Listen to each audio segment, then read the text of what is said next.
Something is happening to you every time you open Instagram, TikTok, or LinkedIn, and it is so gradual, so silent, and so consistent that most people never connect the dots between the habit and the damage.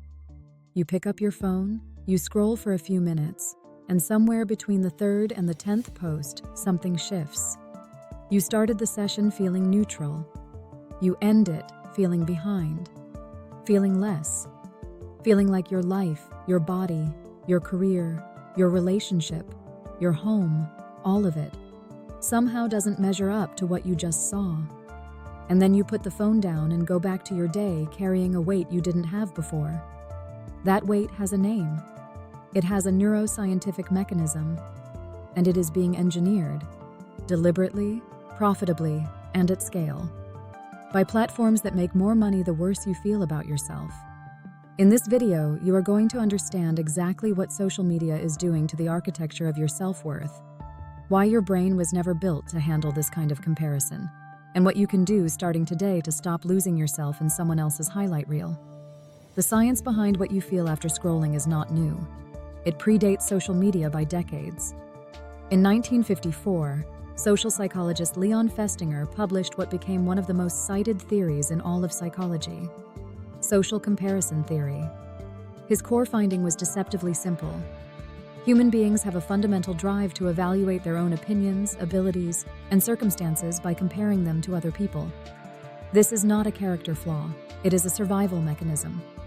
For most of human history, comparison happened within a small, local community. Your village, your tribe, your neighborhood. You compared yourself to people whose lives you actually knew, in contexts you actually understood, under circumstances that were genuinely visible to you. That system, while imperfect, had natural limits. You could only compare yourself to the people you could physically see. And those people were, by definition, living real lives with real struggles that were visible to you in real time.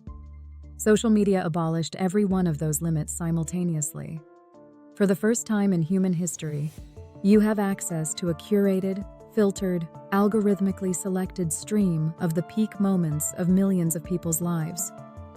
Presented without context, without struggle, without the ordinary reality that surrounds every highlight. The vacation photo doesn't show the credit card debt. The promotion announcement doesn't show the 3 years of anxiety that preceded it. The perfectly lit body doesn't show the disordered relationship with food behind it.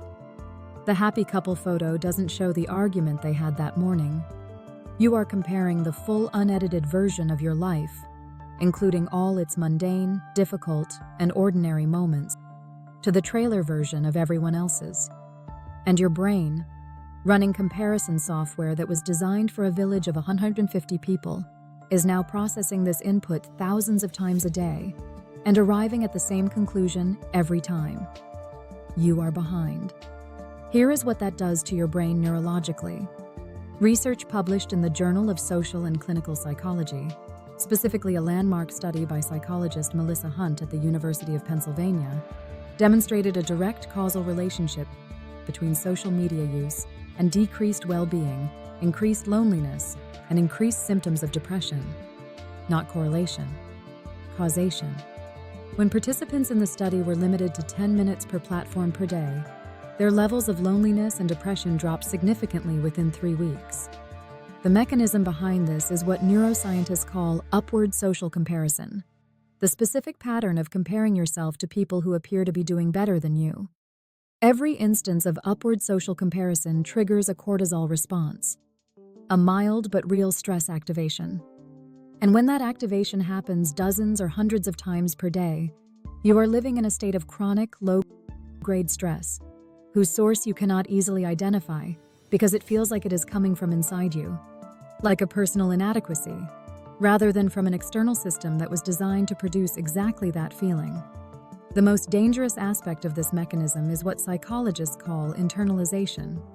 When you are repeatedly exposed to images and lifestyles that appear superior to your own, your brain does not simply note the difference and move on. It begins to incorporate those images into your internal standard of what normal, successful, attractive, and worthy look like. Your baseline shifts upward, toward a standard that was never real, never representative, and never achievable, because it was constructed from the peak moments of millions of different lives compressed into a single feed that presents itself as a window into reality. The result is a chronic sense of inadequacy that has no logical solution, because the standard it is measured against is infinite, constantly refreshed, and permanently out of reach. You cannot win a race whose finish line moves every time you scroll. There is also a dimension of this that goes beyond psychology into identity.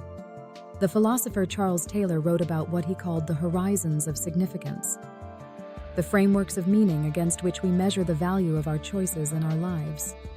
For most of human history, those frameworks were constructed locally, culturally, spiritually, through family, community, tradition, and lived experience. Social media has replaced those frameworks with a global, algorithmically curated standard of significance that is built not around meaning but around visibility, performance, and aesthetic perfection. When your horizon of significance becomes Instagram, you stop asking, "Is my life meaningful?" and start asking, "Does my life look meaningful?"